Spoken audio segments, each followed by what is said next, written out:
जय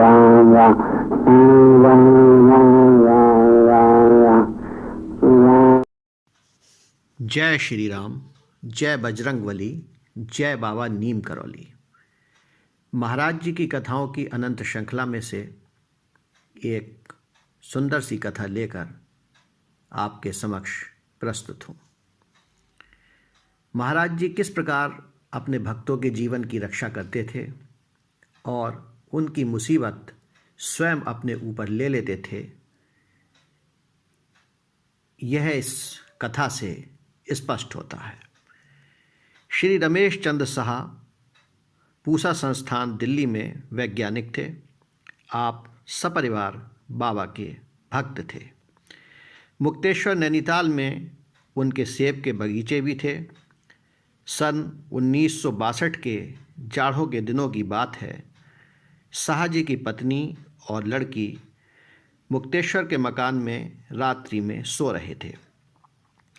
उनके कमरे में अंगीठी जल रही थी और सारे किवाड़ बंद थे। कोयले की जहरीली गैस से उन दोनों में बेहोशी पैदा हो रही थी, किंतु ऐसी स्थिति में भी उन्हें स्वप्न में बाबा के दर्शन हो रहे थे। बाबा उस समय वृंदावन आश्रम में थे। उन्होंने तुरंत अपने कमरे में एक अंगीठी जलवा कर रख ली और सब खिड़की दरवाजे बंद कर अकेले लेट गए।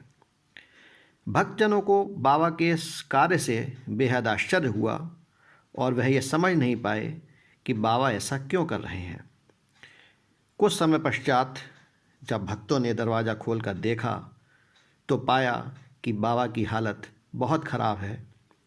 भक्तों ने सारे खिड़की दरवाजे खोल दिए और अंगीठी बाहर निकाल कर रख दी। कुछ ही देर बाद बाबा पूर्णतः स्वस्थ हो गए और इधर बाबा स्वस्थ हुए, उधर मुक्तेश्वर में साहा जी की पत्नी और पुत्री दोनों को चेतना आ गई और उनकी मूर्छा समाप्त हो गई। बाबा ने इस प्रकार अपने भक्तों के ऊपर जो प्राणों का संकट आया था उससे उनकी रक्षा की और उनकी सारी मुसीबत अपने ऊपर ले ली। महाराज जी की दया और कृपा आज भी हम सबके जीवन में बरसती है।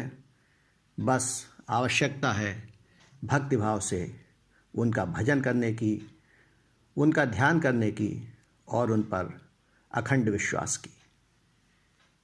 यदि आपको महाराज जी की यह कथा अच्छी लगी हो तो इसे लाइक कीजिए, शेयर कीजिए और यदि आपने अभी तक इस चैनल को सब्सक्राइब नहीं किया है तो कृपया अवश्य कीजिए। जय श्री राम, जय बजरंगबली, जय बाबा नीम करौली।